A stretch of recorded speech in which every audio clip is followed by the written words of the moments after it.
Hello guys, educational hub पर आप सभी का स्वागत है और मैं हूं आपकी एजुकेटर पलक। तो आज हम लाइफ साइकिल ऑफ स्टार्स का पार्ट 2 कंप्लीट करने वाले हैं। कल हमने देख लिया था कि स्टार्स किस किस साइज के होते हैं। आज हम बर्थ ऑफ स्टार से शुरू करें। तो चलो शुरू करते हैं।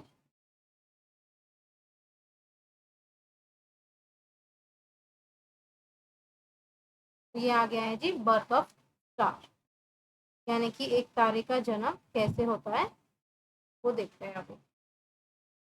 Huge clouds of gas and dust are present in empty spaces between stars in a galaxy. एक आकाशगंगा में जो होते हैं तारों के बीच की जो जगह होती है वहां पे कई बड़े बड़े जो है आपके गैस के बादल रहते हैं। ठीक है, these are called interstellar clouds. इनको हम कौन से क्लाउड्स बोलते हैं? इंटरस्टेलर क्लाउड्स बोलते हैं।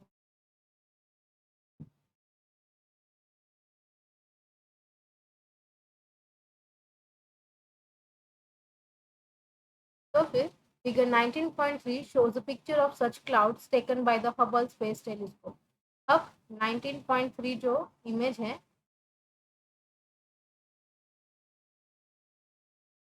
ओहो,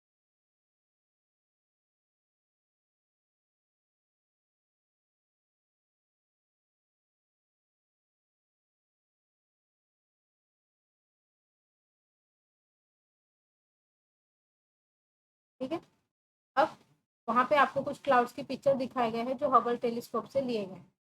तो scientist use the unit of light year for measuring large distance, यानी कि 1 लाइट बीम को कितना टाइम लगता है कंप्लीट ईयर ट्रैवल करने में, उसी को हम बोलते हैं 1 लाइट ईयर। ठीक है। तो फिर जैसे कि मान लीजिए ये यहाँ से सूर्य है, यहाँ से इसकी रोशनी को उतना डिस्टेंस कंप्लीट करने में कितना साल लगता है, उसी को हम बोलते हैं 1 लाइट ईयर। ओके। तो फिर अब साइंटिस्ट इसी को करते हैं। अब मान लीजिए आपको यहाँ से जाना है मार्स, तो आप कितने लाइट ईयर्स दूर हो? लगभग 6 करोड़, 4, 5, 6, 7।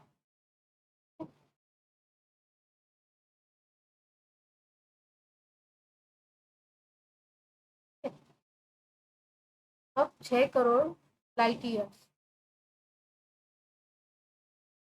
लाइट ईयर्स दूर है आपका मार्स। तो आप यहाँ तक जाने के लिए आपको कितना समय लगता है? लगभग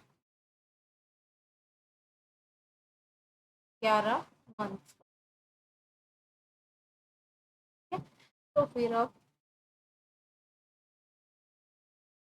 लेकिन हमारा तो सिर्फ स्टार के बारे में पढ़ने का है, राइट? तो अब देखिए, a light year is the distance travel by light in 1 year. एक लाइट ईयर क्या होता है? एक लाइट द्वारा एक साल में कितना डिस्टेंस ट्रेवल किया जाता है, उसी को हम बोलते हैं 1 light year. As the speed of light is 3 lakh kilometre per second. Light का स्पीड कितना होता है? 3 लाख किलोमीटर प्रति सेकेंड के हिसाब से लाइट चलता है। तो the light year is equal to 9.5 into 10⁻12 kilometre. तो एक लाइट ईयर की जो डिस्टेंस कम होगा कवर, वो होगा 9.5 इंटू 10⁻12 किलोमीटर इतना। The sizes of interstellar clouds are about a few light years. अब क्लाउड का जो साइज है, इंटरस्टेलर क्लाउड जहाँ पे तारों का जन्म होता है, उसका जो साइज होता है कुछ लाइट का होता है। यानी कि आपको डायग्राम के थ्रू समझाते हो।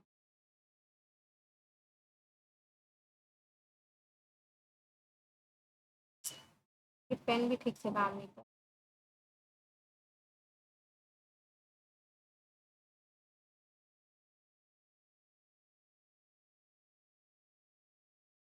इम्पोर्टेंट है, इसको आप याद कर लेना। और कितना डिस्टेंस ट्रैवल करता है ये हो गया, और टोटल इतना। अब मान लीजिए यहाँ से ऐसे इतना क्लाउड है, ये इंटरस्टेलर क्लाउड है, आपको दिख रहा है। तो यहाँ से इस पॉइंट से लेकर इस पॉइंट का जो डिस्टेंस है, ये वाला, ये फ्यू लाइट ईयर्स है।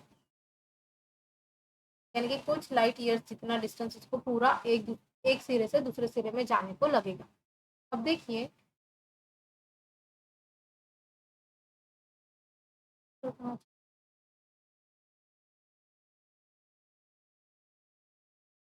So the size of interstellar clouds are about a few light years. That is, light takes a few years to go from one end of a cloud to other. यानी कि एक सिरे से दूसरे सिरे तक जाने के लिए इसको कुछ साल लग सकते हैं, कुछ लाइट साल. Okay, so from this you can imagine the huge size of the cloud. इससे आप अंदाजा लगा सकते हो कि वो बादल कितना बड़ा होता होगा. Due to some disturbance this cloud start contracting. लेकिन अब कुछ बदलाव होने की वजह से क्या होता है, ये बादल जो है सिकुड़ने लगते हैं. अब सिकुड़ने लगते हैं because of the contraction their density starts increasing and their temperature also start to increase and a dense spear of hot gas is formed from the cloud. अब क्या होता है, अब कॉन्ट्रैक्ट होने की वजह से, सिकुड़ने की वजह से उनका जो घनत्व है, डेंसिटी है, वो बढ़ने लगती है, यानी उस पर प्रेशर ज़्यादा बनने लगता है, उसकी वजह से उसका तापमान भी बढ़ने लगता है. और तापमान बढ़ने की वजह से बीच में क्या होता है, एकदम बिल्कुल भारी भरकम गोला बन जाता है गरम गरम गैस का, जिससे ही आपके क्लाउड बनते हैं, जहाँ पे आपके तारों का जन्म होता है. Once the temperature and the density at the center of the sphere increases sufficiently, एक बार जब वहां पे इतनी डेंसिटी बन गई है ना, तो क्या होगा, nuclear energy generated through fusion of atomic nuclear. वहां पे क्या होगा, न्यूक्लियर एनर्जी का प्रोडक्शन होगा. कैसे, जो एटम्स वहां प्रेजेंट है, ठीक है, जैसे हाइड्रोजन हो गया, हीलियम हो गया, उन एटम्स के न्यूक्लियर का जो फ्यूजन होता है, ठीक है, जब वो एक दूसरे से मिलते हैं तब उसके वजह से जो फ्यूजन होता है उसी को हम बोलते हैं, उसके वजह से निकलने वाली एनर्जी न्यूक्लियर एनर्जी होती है. उसके बाद because of this energy generation the gas sphere become self luminous and the star is form, और we can say that the star is form.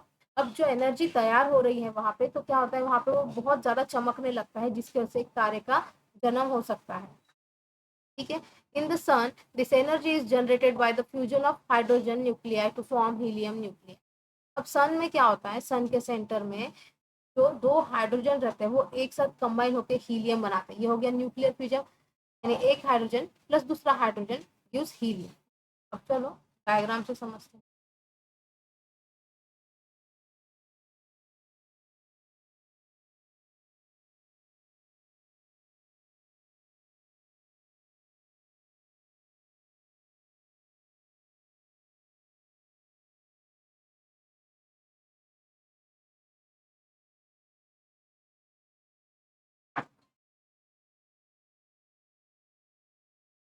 ये है आपका सन.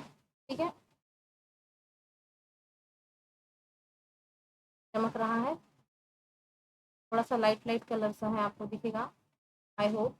मैं कलर चेंज कर देती हूँ, ब्लैक कलर ले लेते. ठीक है,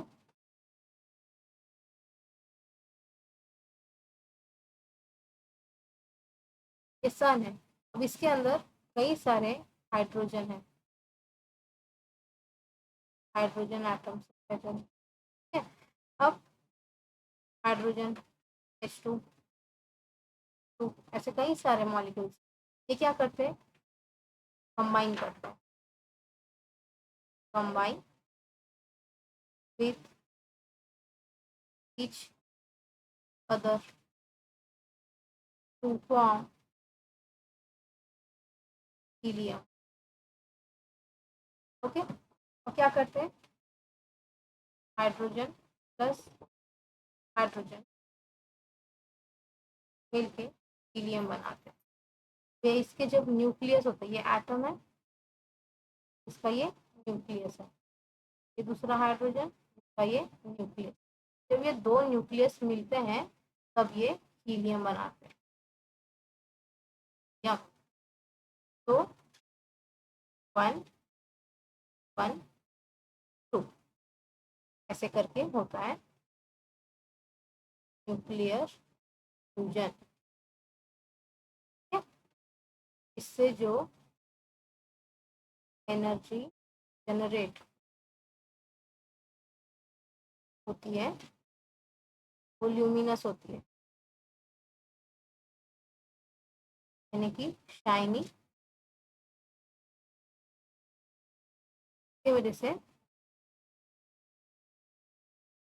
क्या होता है, बर्थ ऑफ अ स्टार.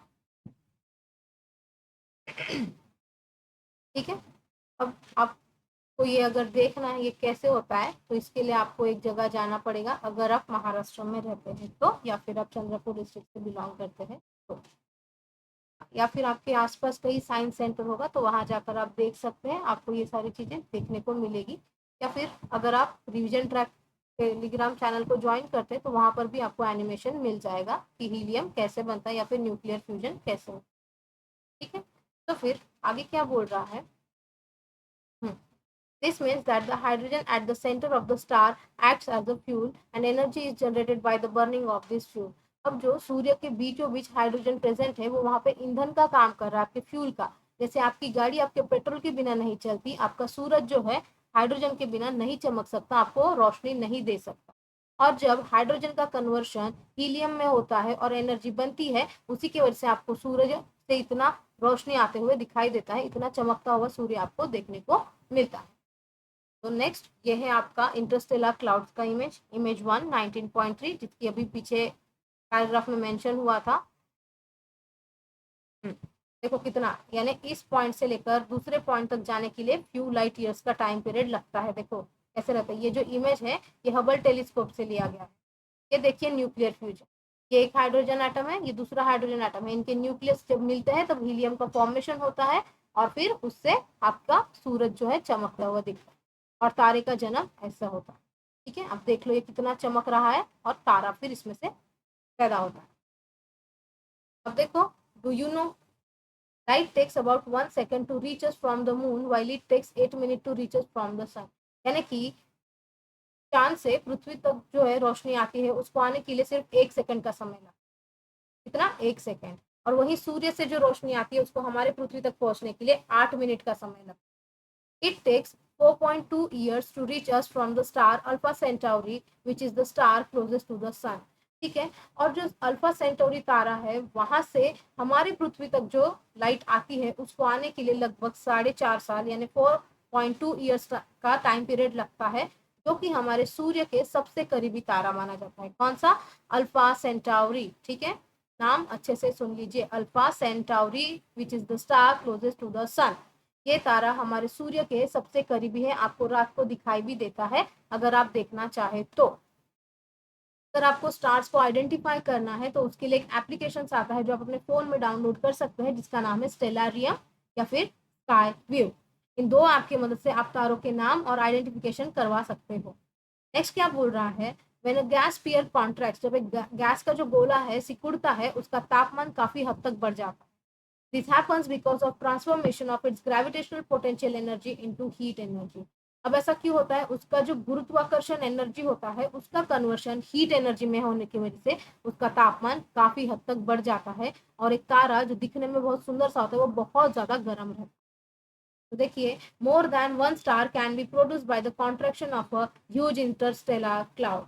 यानी कि एक इंटरस्टेलर बादल के कॉन्ट्रैक्ट होने की वजह से कई सारे तारों का जन्म हो सकता है। Figure 19.4 shows a cluster of thousands of stars. Most of these stars are formed from a single gigantic interstellar cloud. अब ये जो इमेज दिख रहा है इनमें कई सारे आपको तारे देखने को मिल रहे हैं। एक बहुत बड़े इंटरस्टेलर यानी कि धुएं से या फिर गैस और डस्ट से बने हुए बादल से जो है पैदा हुए हुए तारों का इमेज है, ये आपको देखना।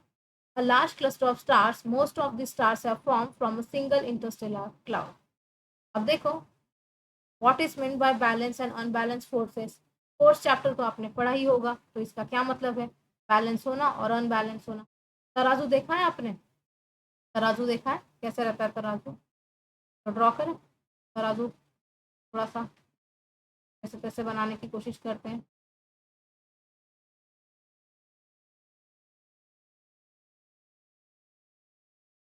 दूसरे पेज पर भी बना लेते हैं।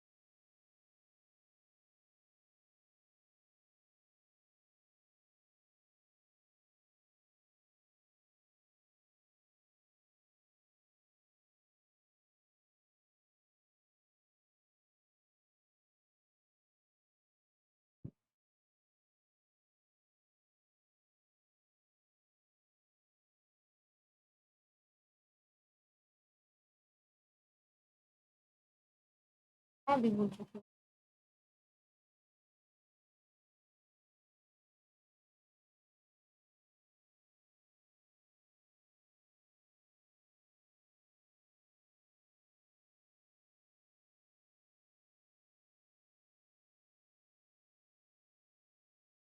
हूँ। कुछ लगा होता है। ओके, यहाँ पे 5 kg आलू है, यहाँ 5 kg अनियन है। ठीक है, ये क्या है, बैलेंस्ड है।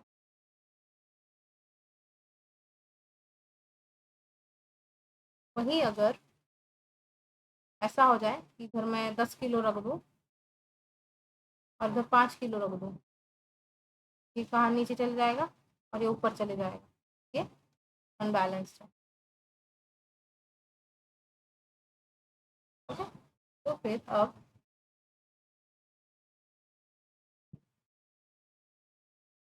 देखिए क्या बोल रहा है, स्टेबिलिटी ऑफ स्टार्स।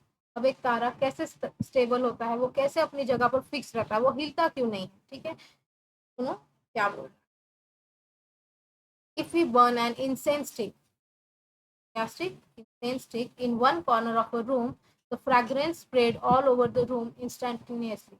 यानी कि अगर आप अपने घर में किसी एक कमरे में एक कोने में अगरबत्ती जलाते हो तो उसका धुआं और उसकी खुशबू जो है पूरे रूम में तुरंत ही फैल जाती है। Similarly, when we remove the lid of a vessel containing boiling water, the steam spreads in the surrounding region। वैसे ही अगर आप गरम जो उबलता हुआ पानी है उसके ऊपर का ढक्कन हटा देंगे तो उसकी जो भाप है हर जगह उसके आसपास के एरिया में फैल जाएगी। This means that hot gas spreads everywhere. इसका मतलब जो गरम गरम गैसेस होती हैं वो क्या होती है, जल्दी फैलती है, आसानी से फैलने लगती है। Then why don't the hot gas in the stars disperse in space. तो फिर तारों के अंदर भी तो गरम गरम गैसेस प्रेजेंट है, वो क्यों नहीं फैलती हमारे स्पेस में, अंतरिक्ष में। ऐसा क्या कारण है जिसके से वो रुकी हुई है, एक जगह पर स्थिर है। तो देखिए, and why have the properties of the sun remain unchanged over the last 4.5 billion years. और पिछले इतने सालों से, लगभग 4.5 बिलियन ईयर से पहले से सूर्य जैसे के वैसा ही क्यों है, उसकी प्रॉपर्टीज में कोई बदलाव क्यों नहीं आया। तो the answer to this question is the gravitational force. इसका जवाब है क्या, गुरुत्वाकर्षण। इसके वजह से सब कुछ जो है स्टेबल रहता है। So, the gravitational force between the gas particles of the star keeps these particles together। अब उनके बीच में लगने वाला जो गुरुत्वाकर्षण है ना, गुरुत्वाकर्षण बल जो है वो उनको एक दूसरे के साथ जोड़ कर रखता है। जुड़े रहने की वजह से उनमें स्टेबिलिटी आ जाती है। So फिर if the gravitational force which is constantly trying to bring the gas particles close together and the pressure of the hot gas which is constantly trying to disperse the gas are balanced। यानी कि अब जो गुरुत्वाकर्षण बल है ना वो क्या करता है, उनको पास लाने की कोशिश करता है और उतना ही उसके अंदर जो दबाव होता है वो उनको दूर करने की कोशिश करता है। ठीक है, तो यहाँ देखिए इस डायग्राम में आपको दो चीजें दिख रही है। हॉट गैस का जो प्रेशर है क्या कर रहा है, ये जो ब्लू एरो है ना वो डिस्पर्शन दिखा रहा है। मैं लिख देती हूँ, मैं ब्लू डिस्पर्शन यानी कि फैलाव, एंड पिंक ग्रेविटेशन।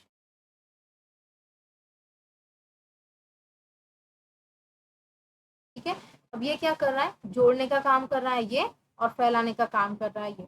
अब ये दोनों ही एक बराबर प्रेशर होने की वजह से, फोर्सेस होने की वजह से ना वो तारा बिखरता है ना ही एकदम सिकुड़ता है, तो बिल्कुल स्टेबल अपने शेप और साइज में मेंटेन रहता है। Then the star remain stable. वो बैलेंस होने की वजह से, ये दोनों ही फोर्स जो है बैलेंस होने की वजह से एक तारा जो है हमेशा स्थिर पोजिशन में रहता है। The gravitational force is acting inwards towards the center of the star while the gas pressure is acting outwards, that is away from the center of the star। देखिए ये फिगर 19.5 है। ठीक है, अब ये जो पिंक कलर का है, गुरुत्वाकर्षण बल जो है ये अंदर की तरफ लग रहा है, वही हॉट गैस का जो प्रेशर है वो बाहर की तरफ लग रहा है। ठीक है, क्लियर हो गई बातें, चलो आगे चलो। देखो, think about it, you must have played tug of war. Tug of war यानी कि रस्सी खींच वाला गेम आपने जीवन में कभी ना कभी तो खेला होगा। In this two ends of a rope are pulled on two sides by two groups. इसमें क्या होता है, ग्रुप्स रहते हैं। ग्रुप ए, बीच में रस्सी है ना, एक इन्होंने पकड़ा है, इधर ग्रुप बी है, इधर से इन्होंने पकड़ा है। अब क्या करते हैं, यहाँ पे बीच में नॉट रहता है, खींचो इधर, यहाँ बीच में लाइन होती है। अब जो टीम अपने तरफ खींच लेगी वो जीत जाएगी। ठीक है, तो फिर अब देखिए When the forces applied by both sides are equal, they balance each other and the center of the rope remains static. अब जब दोनों तरफ अच्छे खासे हट्टे खाटे जियान जैसे लड़के होंगे तो ना ए टीम जीतेगी ना बी टीम जीतेगी, क्या हो जाएगा, टाई हो जाएगा, टाई हो जाएगा। लेकिन अगर एक तरफ नोबिता जैसे बच्चे हैं और एक तरफ जियान जैसे बच्चे हैं तो क्या होगा, नोबिता की टीम तो हार जाएगी ना, उसको अनबैलेंस फोर्स बोलते हैं, और जो दोनों तरफ हट्टे खट्टे बच्चे होंगे वो बैलेंस फोर्स कहलाएगा। तो फिर when the force on one side of the rope is larger than that on the other side, the center of the rope moves towards that side। यानी कि फोर्स जिस तरफ ज्यादा होगा उस तरफ ही तो रस्सी जाएगी, है ना। जियान जैसे 10 लड़के खड़े कर दो और नोबिता जैसे 10 लड़के खड़े कर दो। इधर मैं एन लिखती हूँ ग्रुप ए के लिए, यानी कि नोबिता, और इधर जियान, ठीक है, नोबिता की टीम और जियान की टीम। अब इधर जियान ही तो जीतेगा ना, ये सारे तो पतले सुकड़े हैं, सारे के सारे खिसक जाएंगे उस तरफ ही। तो फिर अब क्या बोल रहा है, something similar happens in the case of a star. एक तारे के केस में भी यही चीजें होती हैं, दोनों फोर्स जो है मेंटेन होते हैं। कौन कौन सा, gravitation and pressure. okay, so when the gravitational force and gas pressure are balanced, the star is stable। जब ये दोनों एक बराबर होंगे, इक्वल होंगे, तब एक स्टार जो है स्टेबल रहेगा, स्थिर रहेगा, ठीक है। But when one of them is more than the other, the star either contract और एक्सपांड। लेकिन अगर कुछ ज्यादा हो गया दोनों में से, अगर ग्रेविटी बढ़ी तो कॉन्ट्रैक्ट होगा, ठीक है, और प्रेशर बढ़ा तो डिस्पर्स होगा। डिपेंड कि कौन सा फोर्स वहां पे कैसे काम कर रहा है। तो do you know, if there was a no gas pressure in the sun, अगर सन में गैस प्रेशर नहीं होता तो क्या होता, it will collapse to a point in 1 to 2 hours. यानी कि 1-2 घंटे के हर पॉइंट पर वो ना कहीं जाके टकराते रहता फिर, ठीक है। फिर gas pressure depends on the density and temperature of the gas. अब गैस का प्रेशर कितना होगा, गैस का प्रेशर कितना होगा ये किस पर निर्भर करता है, कि उस मॉलिक्यूल का घनत्व कितना है और उसका तापमान कितना है। तो higher the temperature and density, higher is the pressure. यानी कि ये क्या है, डायरेक्टली प्रोपोर्शनल है ना, temperature density is directly proportional to gas pressure. अगर ये बढ़ा, ये इंक्रीज हुआ तो ये भी इंक्रीज होगा, और अगर ये डिक्रीज हुआ तो गैस प्रेशर भी डिक्रीज होगा। यानी कि जहाँ पे टेम्परेचर और डेंसिटी कम, यानी कि कोई वस्तु अगर छोटी है, उसका तापमान कम है, तो गैस प्रेशर भी कम लगेगा। लेकिन अगर कोई तारा बहुत बड़ा है और उसका तापमान भी बहुत ज्यादा, तो वहां गैस प्रेशर भी बहुत ज्यादा होगा। क्लियर हो गई बातें। अब देखो स्टार्स में इवोल्यूशन, इवोल्यूशन आना मतलब बदलाव, क्या आना, बदलाव।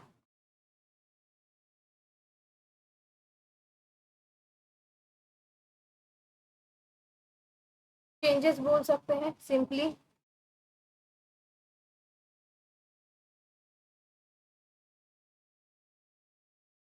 चेंजेस, ठीक है। तो देखो, evolution of a star means change in its properties with time resulting in its passing through different stages. क्या होता है इवोल्यूशन, एक तारे में जो बदलाव आते हैं समय समय पर, जैसे जैसे समय बीतते जाता है उसमें अलग अलग स्टेजेस आते हैं, अलग अलग पोजिशंस आ जाती है, उसमें कई सारे बदलाव आते हैं जिसको हमने इवोल्यूशन कहा है। जैसे कि हम भी तो इवॉल्व होकर आए हैं, पहले आदि मानव थे, फिर जावा मैन, पर्किंग मैन, ऐसे कर करके होमोसेपियंस सेपियंस आए हैं। वैसे तारों में भी कई सारा बदलाव आते हैं। So we have seen that properties of the sun have not changed in the past 4.5 billion years ago। तो हमने अभी पढ़ा है कि हमारा जो सूर्य है, जो तारा है हमारे सौर मंडल का, उसमें पिछले लगभग 4.5 अरब साल पहले से कोई भी बदलाव नहीं आया। जो जैसा बना था वो बिल्कुल वैसे का वैसा ही है। Stars evolve very slowly for most of their life time. तारों में जो बदलाव आता है बहुत धीरे धीरे धीरे आता है, उनके पूरा जो जीवन चक्र रहता है ना काफी धीरे चलता है। हमारे जैसा नहीं है कि हर साल हैप्पी बर्थडे मनाएंगे, तो ऐसा नहीं होता। As stars are continuously emitting energy, their energy is constantly decreasing। अब तारों को देखो हमेशा टिमटिमाते रहते हैं, चमकते रहते हैं, तो उसमें से उनकी एनर्जी जो है हमेशा थोड़ी थोड़ी कम होती रहती है। फिर for their stability to remain intact, That is, for maintaining a balance between the gas pressure and the gravitational force, it is necessary that the temperature remains constant. अब स्टेबिलिटी यानी कि स्थिरता बनाए रखने के लिए तारों में जो है गैस प्रेशर और ग्रेविटेशनल यानी कि गुरुत्वाकर्षण बल को बनाए रखना बहुत जरूरी है। ठीक है, इसके लिए ऐसा जरूरी है कि उनका जो तापमान है वो एक जैसा बना रहे। अगर तापमान में बदलाव आए तो तारों के स्ट्रक्चर में भी बदलाव आएंगे। For the temperature to remain constant, energy must be generated inside the star. अब तापमान एक जैसा बना रहे उसके लिए जरूरी है कि एक तारे के मध्य केंद्र में या फिर सेंटर में जो है एनर्जी हमेशा प्रोड्यूस होती रहे। अगर स्टार्स के सेंटर में एनर्जी प्रोडक्शन बंद हो गया तो स्टार की डेथ हो जाती है। Clear? So the reason for the evolution sorry this generation of energy occurs because of burning of fuel at the center of the star। अब ये एनर्जी कैसे जनरेट होती है, कैसे बनती है? जो स्टार के अंदर सेंटर में जो फ्यूल रहता है, ईंधन रहता है, उसको जब बर्न होता है यानी कि न्यूक्लियर फ्यूजन, उसी के थ्रू एनर्जी का प्रोडक्शन होता है, जिसकी वजह से तारे का जो टेम्परेचर है वो मेंटेन रहता है। The reason for the evolution of star is the burning of and therefore the decrease in the amount of fuel in the center। अब तारों में बदलाव आने के पीछे कारण यही है कि वहां का जो ईंधन है, वहां का जो फ्यूल है वो जलते रहता है, एनर्जी प्रोड्यूस करते रहता है। अब एनर्जी प्रोड्यूस कर करके है ना, आपने अगर मान लो 200 रुपए का पेट्रोल डलवाया तो आप चंद्रपुर या फिर उससे आगे थोड़ा दूरी जाओगे, आप लंदन थोड़ी ना जाओगे। अगर आपको लंदन जाना है तो आपके पास बहुत सारा फ्यूल होना चाहिए। वैसे ही तारों के अंदर भी एक लिमिटेड अमाउंट में फ्यूल होता है, तो फिर इसीलिए उसमें बदलाव होता है। जैसे अभी एक फ्यूल चल रहा है, अभी मान लो कि आपकी गाड़ी पेट्रोल पे चल रही है, ठीक है, आपने पेट्रोल डाला, उसके बाद आपने पावर पेट्रोल डाला, कुछ ना कुछ तो फर्क आएगा ही। तो वैसे ही क्या बोल रहा है, पहले जैसे हाइड्रोजन था, फिर हीलियम आया, फिर दूसरा ईंधन आया, ऐसे अलग अलग एटम्स जो है, एलिमेंट जो है वहाँ काम करते हैं। तो अगर फ्यूल चेंज हुआ तो टेम्परेचर भी चेंज होगा, टेम्परेचर चेंज होने की वजह से उसमें बदलाव आएंगे। क्लियर हो गई बातें? तो फिर when the fuel in the center finishes the energy generation stop। जब सेंटर के अंदर का फ्यूल जो है खत्म हो जाता है तो एनर्जी भी बनना बंद हो जाती है। As a result the temperature of the star starts decreasing. अब क्या होता है, एनर्जी जनरेशन स्टॉप यानी कि टेम्परेचर डिक्रीज होगा।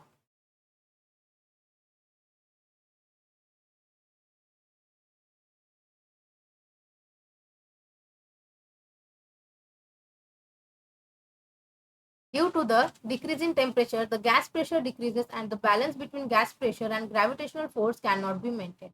अब तापमान कम हो गया, उसकी वजह से क्या होगा, गैस प्रेशर भी डिक्रीज हो जाएगा। हमने अभी पढ़ा था कि गैस प्रेशर मेंटेन करने के लिए टेम्परेचर और डेंसिटी का हाई होना बहुत जरूरी है। अब इसमें क्या हो गया, गैस प्रेशर और ग्रेविटेशनल फोर्स यानी कि गुरुत्वाकर्षण बल के अंदर जो है बैलेंस था वो बिगड़ गया, यानी अब गुरुत्वाकर्षण बल ज्यादा हो गया और गैस प्रेशर हो गया कम। इस वजह से क्या हो जाएगा, स्टार जो है वो कॉन्ट्रैक्ट होना शुरू हो जाएगा। As the gravitational force is now higher than the gas pressure, the star starts contracting। जैसा कि मैंने अभी आपको बताया कि गुरुत्वाकर्षण बल ज्यादा होने की वजह से जो तारा है आपका सिकुड़ना शुरू हो जाएगा। This causes another fuel to start burning। Example, when hydrogen at the center is finished, helium starts undergoing fusion and energy generation start। यानी कि अब क्या हो गया, पहला ईंधन खत्म हो गया, अब दूसरा ईंधन यहाँ पे क्या हो जाएगा, जलना शुरू हो जाएगा। जैसे कि एग्जांपल दिया हुआ है यहाँ पे, व्हेन हाइड्रोजन यानी कि जो हाइड्रोजन था पहले सेंटर में फ्यूल का काम कर रहा था, जब वो खत्म हो जाता है तो उसकी जगह हीलियम आ जाता है। हीलियम अभी न्यूक्लियर फ्यूजन में जाता है और फिर से एनर्जी का प्रोडक्शन शुरू कर देता है। How many fuels will be use depends on the mass of the star. यानी कितने प्रकार के ईंधन वहां पे इस्तेमाल होंगे ये उस पर निर्भर करता है कि उस तारे का साइज कितना है।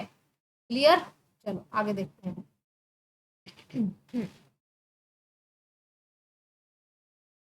Higher the mass of the star, higher is the number of fuel used. यानी कि जितना बड़ा साइज में तारा होगा उतने ही ज्यादा नंबर में उसमें फ्यूल भी इस्तेमाल होंगे। During this a lot of changes occur in the star. अब इस समय क्या होता है, एक तारे में कई सारे बदलाव आते हैं जो फ्यूल के चेंजेस होने की वजह से, उसमें टेम्परेचर बदलता है उसकी वजह से होते हैं। As a number of processes occur inside the star, it sometimes contract and expand at other times and the star goes through different stages। अब क्या होता है, कई सारी प्रक्रिया एक तारे के अंदर चलती रहती है, तो कभी कभी तारा सिकुड़ता है और कभी कभी फैलता है, एक्सपांड होता है। ये इसकी वजह से हमें तारों में भी कई सारी अलग अलग स्टेजेस देखने को मिलती है। When all possible fuels are exhausted, the energy generation finally stops and the temperature of the stars starts decreasing. जब सारे अंदर जितनी भी फ्यूल प्रेजेंट है, जितने भी ईंधन थे, उनका सारा का इस्तेमाल हो चुका है, आखिर में जीरो बचा है, जीरो, तो क्या होगा, एनर्जी जनरेशन पूरी तरह से बंद हो जाएगा और एक तारे का तापमान जो है अब कम होना शुरू हो जाएगा धीरे धीरे धीरे धीरे। The balance between gravitational force and gas pressure can not be maintain. अब फिर जो ग्रेविटेशनल फोर्स यानी कि गुरुत्वाकर्षण बल है और गैस का जो प्रेशर है, उसके बीच का जो बैलेंस था, मेंटेनेंस था, अब वो सेम नहीं रहेगा। Let us now see how the evolution of the star ends and what the end stage of stars are. तो देखो यहाँ पे एक इमेज डाली है मैंने, आपको दिखाई देगा कि क्या क्या होता है। ये है आपका स्टेलर नेबुला, यानी कि इंटरस्टेलर क्लाउड है ये। यहाँ से अभी देखो एवरेज स्टार और ये मैसिव स्टार, ये गूगल की इमेज है, आपकी बुक की इमेज जो है नेक्स्ट स्लाइड में है। अब एवरेज स्टार में जब इवोल्यूशन होता है तो वो रेड जायंट में कन्वर्ट होता है। रेड जायंट फिर बाद में प्लानिटरी नेबुला में बदलता है और फिर व्हाइट ड्वार्फ को जन्म देता है। फिर उसके बाद आता है मैसिव स्टार, वो रेड सुपर जायंट में कन्वर्ट होता है और फिर वो सुपरनोवा करता है। सुपरनोवा का जो एक्सप्लोशन होता है, या तो वो न्यूट्रॉन स्टार में कन्वर्ट हो सकता है या फिर ब्लैक होल में। क्लियर बात है? देखिए लाइफ साइकिल ऑफ स्टार, ये आपकी बुक की इमेज है। इंटरस्टेलर क्लाउड है, यहाँ पे कम मास वाला स्टार है यानी बिल्कुल छोटा सा, और हाई मास वाला यानी कि थोड़ा बड़ा स्टार। जो लो मास वाला है वो सिर्फ रेड जायंट में कन्वर्ट होगा और जो हाई मास वाला है वो सुपर जायंट में कन्वर्ट होगा। फिर रेड जायंट क्या करेगा, एक्सप्लोजन करेगा और व्हाइट ड्वार्फ में कन्वर्ट हो जाएगा। वही सुपरनोवा एक्सप्लोजन जो होगा, सुपरनोवा एक्सप्लोजन जो है काफी समय तक देखने को मिलता है, आपको बहुत ज्यादा रोशनीदार होता है। और सुपरनोवा एक्सप्लोजन जो है या तो न्यूट्रॉन स्टार को जन्म देगा या ब्लैक होल। यहाँ ब्लैक होल की इमेज क्लियर नहीं है, ये देखिए ऐसे दिखता है ब्लैक होल। ठीक है, ये है ब्लैक होल। क्लियर हो गई बात?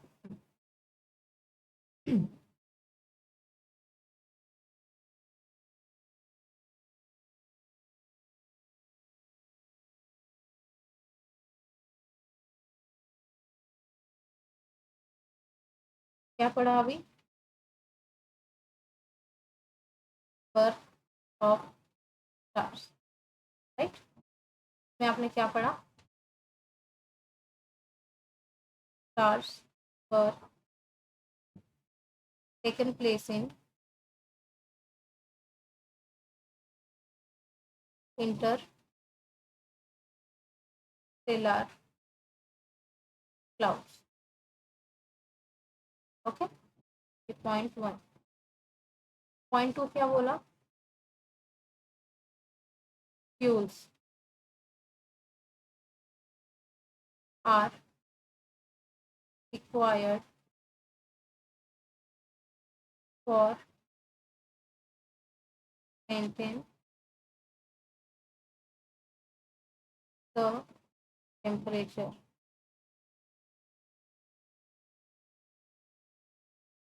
ठीक है, तीसरा पॉइंट क्या बोला कि हाँ, gravitational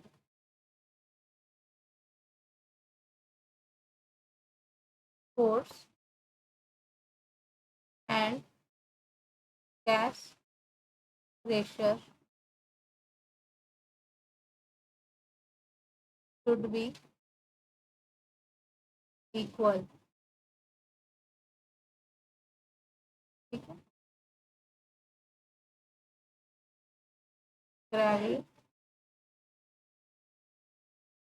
gravitational force high star contract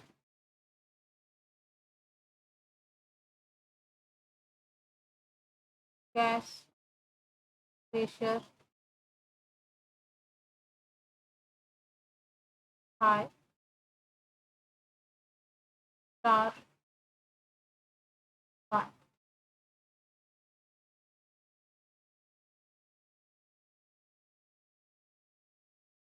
fourth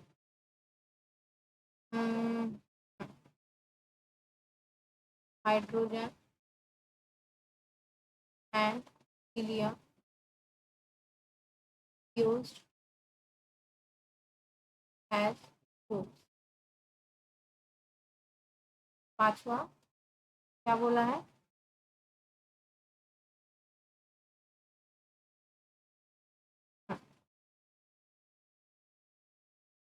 how many fuels are will be used is totally depends on mass of the star.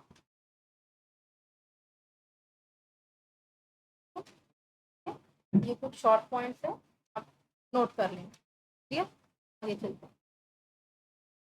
And stage of star, अब तारों की आखिरी दशा क्या रहती है, आखिरी स्टेज क्या आता है, उनका लाइफ कैसे खत्म होता है या कहाँ जाके वो स्टॉप हो जाते हैं, हमें ये सब पढ़ना है।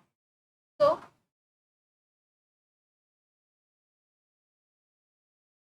The higher the mass of the star faster is rate of evolution, यानी कि जितना बड़ा वो तारा होगा इवोल्यूशन भी उतना ही ज्यादा तेजी से होगा। The different stage is during the evolution, ठीक है, हमें इवोल्यूशन के दौरान जो है कई सारी स्टेज देखने को मिल सकती है। The different stages during the evolution of the star which is the path of the evolution of a star, जो हमें स्टेजेस देखने को मिलती है उसके इवोल्यूशन में, वो उसका रास्ता होता है कि वो तारा किस तरफ जाएगा और आगे जाकर क्या बनेगा, ये निर्भर करता है कि उसका मास यानी कि वो कितना बड़ा या कितना छोटा है। How does the evolution finally stop, लेकिन ये जो बदलाव हो रहे हैं कहाँ जाकर रुकेंगे, भाई चलते ही जाएंगे चलते ही जाएंगे, ऐसा तो नहीं होता आपके पैर धुल जाएंगे आप कंटिन्यू चलते रहेंगे तो, है ना, जीवन खत्म हो जाएगा इंसान का, कहीं ना कहीं तो जाके रुकना पड़ेगा। तो वो कहाँ रुकता है हमें देखना। We have seen that when the energy generation stops, हमने अभी पढ़ा था कि जब एनर्जी बनना रुक जाता है the temperature decreases causing the gas pressure to decrease, जिसकी वजह से क्या होता है तापमान भी कम हो जाता है और गैस प्रेशर भी कम हो जाता है। The star contracts and its density increases, अब जो तारा है वो सिकुड़ने लगता है और उसका जो डेंसिटी है उसका जो घनत्व है वो बढ़ने लगता है।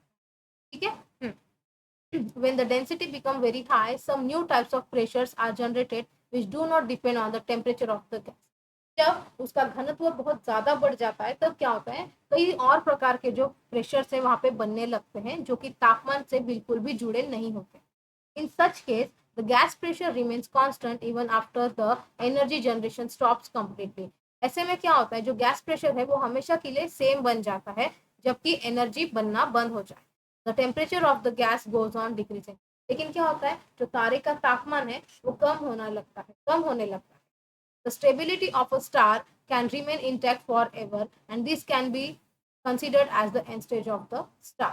अब इसकी वजह से क्या होता है कि टेम्परेचर तो वहां कम होते जा रहा है लेकिन गैस प्रेशर बना हुआ है, उसकी वजह से वो क्या होता है उसी फॉर्म में स्टेबल हो जाता है और उसी को हम क्या बोलते हैं एक तारे का आखिरी समय या फिर end stage of a star बोल सकते हैं।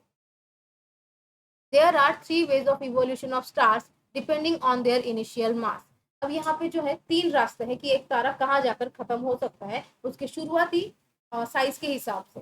तो thus we can divide stars in three groups, इसमें हम इसको तीन ग्रुप में विभाजित कर सकते हैं। The path of evolution and and stage for all stars in the same group is the same, अब क्या होता है जो एंड स्टेज है ना किसी का भी अगर एक जैसे तारे हैं तो उनके लिए बिल्कुल सेम ही रहेगा। Let us learn more about it, तो चलिए इसके बारे में और देखते हैं। End stage of stars having initial mass less than 8 times the mass of the sun, यानी कि ऐसे तारों का क्या आखिरी स्टेज होगा जो सूर्य से 8 गुना छोटे होंगे, ठीक है, या फिर सूर्य जिससे 8 गुना बड़ा होगा। तो देखिए stars in these groups undergo huge expansion and their radius increases by a factor of 100 to 200, अब इसमें जो तारे रहते हैं ना इसमें बहुत ज्यादा एक्सपांशन होता है, गैस प्रेशर काफी ज्यादा बढ़ जाता है और उसका जो रेडियस है वो भी 100 से 200 गुना ज्यादा बढ़ने लगता है। In this stage they are called red giant stars, इस स्टेज में हम उनको क्या बोलते हैं रेड जायंट स्टार्स बोलते हैं। जब वो छोटे से तारे से जो है इतने बड़े बन जाते हैं तो हम उनको क्या बोलते हैं रेड जायंट स्टार्स बोलते हैं। लाल कलर का गरम गरम तारा दिखता है। This name is given because of the large size and because of the fact that the star looks reddish due to their low temperature. अब ये नाम क्यों दिया है क्योंकि वो साइज में काफी बड़े हो जाते हैं, लार्ज साइज, और उसका जो लाल रंग आपको दिखता है वो लो टेम्परेचर की वजह से दिखता है, इसीलिए उसको हम रेड जायंट स्टार बोलते हैं। The size of a red giant star in comparison to other types of star is shown in figure 19.2. जो 19.2 इमेज है, यानी कि इस वाले की बात कर रहा है। देखिए रेड जायंट कैसे दिखता है, ये वाला है आपका रेड जायंट स्टार, ठीक है। तो फिर अब उसका साइज बाकी तारों के कंपेरिजन में कितना बड़ा या कितना छोटा है आपने देख लिया। At the end of its evolution, उसके आखिरी स्टेज में क्या होता है, the stars explode and their outer gas envelope is thrown out. अब ये तारा क्या होता है, फट जाता है और उसके बाहरी जो गैस का एनवेलप था, यानी कि देखिए ये जो एनवेलप है ना, ये क्या हो जाए, मतलब हटा दिया जाता है। तो फिर the inner part contract and its size become similar to the size of the earth. और ये जो नीला हिस्सा दिख रहा है आपको बीच वाला, ठीक है, ये क्या होता है, बिल्कुल यही बच जाता है और इतना छोटा हो जाता है कि हमारी पृथ्वी के साइज का हो जाता है। फिर as the mass of the star is much higher than that of the earth and the size is similar to that of the earth, the density is the star become very high। अब क्या होता है, इसका जो मास है ना, वो हमारे पृथ्वी से कई गुना बड़ा होता है, जबकि ये दिखने में बिल्कुल हमारे पृथ्वी जितना ही होता है। उस वजह से क्या होता है, इस पे जो डेंसिटी है, इसका जो घनत्व है वो बहुत ज्यादा, यानी कि बीच में इसके बहुत ज्यादा प्रेशर बनने लगता है। In this state the pressure due to the electrons in the star become independent of temperature. अब इसकी वजह से क्या होता है, इसके अंदर जो इलेक्ट्रॉन्स प्रेजेंट है, इलेक्ट्रॉन्स इलेक्ट्रॉन्स यानी कि negatively charge particle,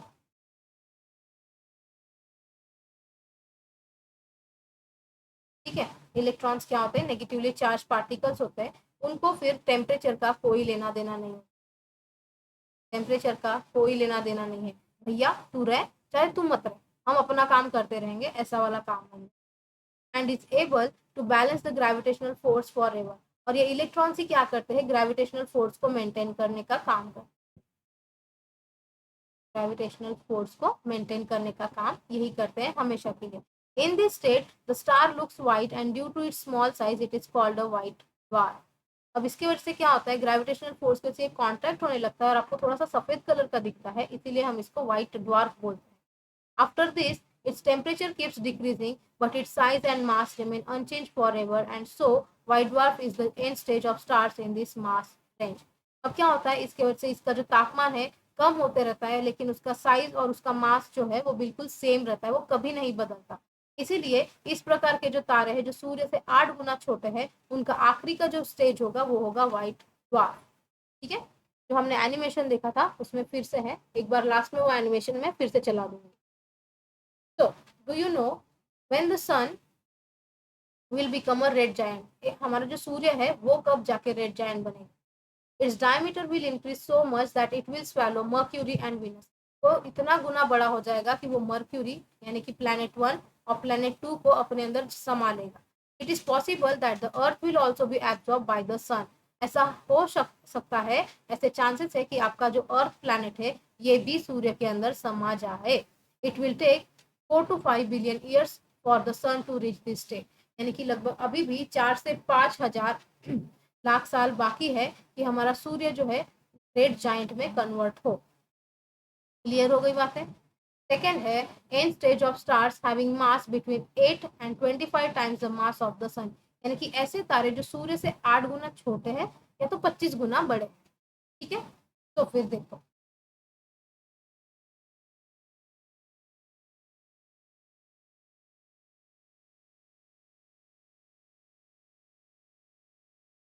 these stars also go through the red giant stage and later through the super giant stage during which their size may increase 1,000 times।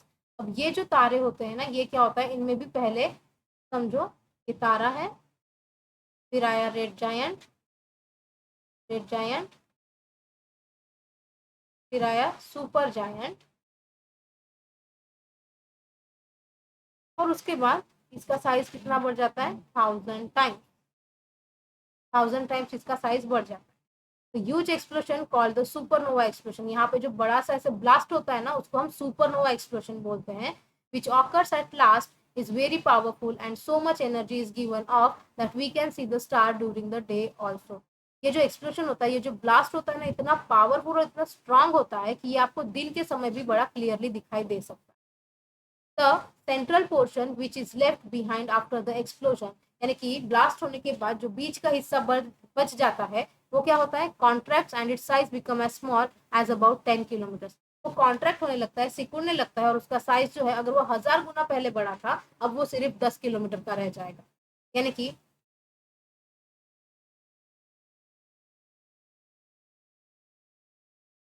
क्या बोला था पहले, ये स्टार है, ठीक है, स्टार, रेड जायंट, फिर सुपर जायंट, ठीक है, फिर एक्सप्लोजन, कौन सा, supernova, supernova explosion, powerful and can be seen during the day.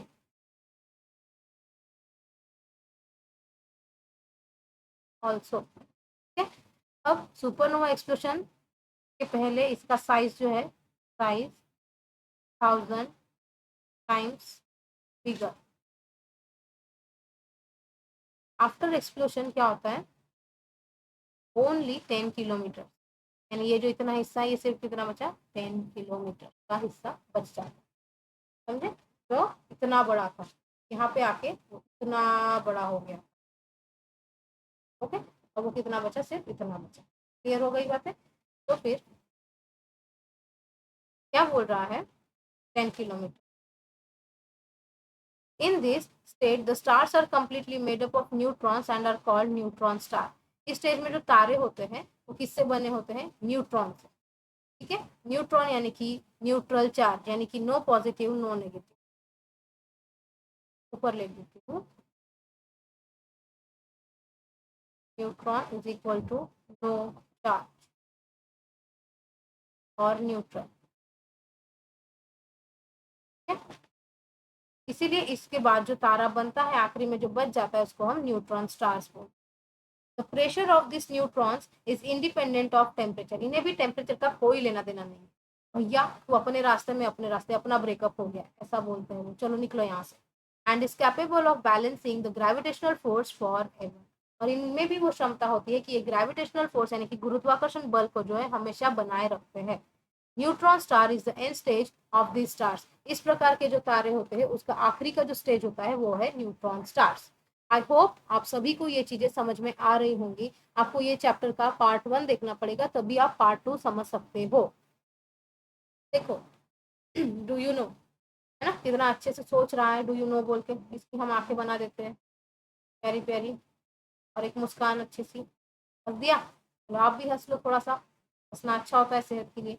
देखो, as the size of the white dwarf is similar to that of the earth, their density is very large। अब हमने देखा कि white dwarf star जो है ना, वो उसका साइज जो है हमारे पृथ्वी के बराबर ही है, लेकिन उसका जो घनत्व है हमारी पृथ्वी से काफी ज्यादा, यानी कि 1 spoonful material of the white dwarf will weigh a few tons, यानी कि अगर आप व्हाइट ड्वार्फ से एक चम्मच कुछ चीज लेते हो ना, उसका वजन होगा कुछ टन में, टन्स में, ठीक है, यानी कि 1000 kg is equal to 1 ton, इतना तो पता ही होगा आपको, 1000 kg का 1 टन होता है, तो एक चम्मच का वैल्यू कुछ टन होगा, तो सोचो। As neutron stars are much smaller than the white dwarf, लेकिन न्यूट्रॉन स्टार्स क्या होते हैं, व्हाइट ड्वार्फ से काफी छोटे होते हैं, यानी कि न्यूट्रॉन स्टार्स, न्यूट्रॉन स्टार्स जो है छोटे होते हैं व्हाइट ड्वार्फ से, okay. So their density is even higher, and one spoonful material of these stars will weigh as much as the weight of all living beings on the earth। जबकि neutron star white dwarf से काफी छोटा होता है, लेकिन इसका 1 spoon एक चम्मच चीज का वजन कितना होता है, total living organisms on earth, यानी हमारी पृथ्वी पर कितने जीव जंतु प्रेजेंट है, जितने भी जिंदा, सब मिला के एक चम्मच चीज का न्यूट्रॉन स्टार का वजन बनता है, ठीक है। अब फिर सेकंड चीज क्या बोल रहा है, ये पॉइंट क्लियर हो गया, अगर नहीं तो आप कमेंट बॉक्स में डाउट करके डाल सकते हो और पॉइंट मेंशन कर सकते हो।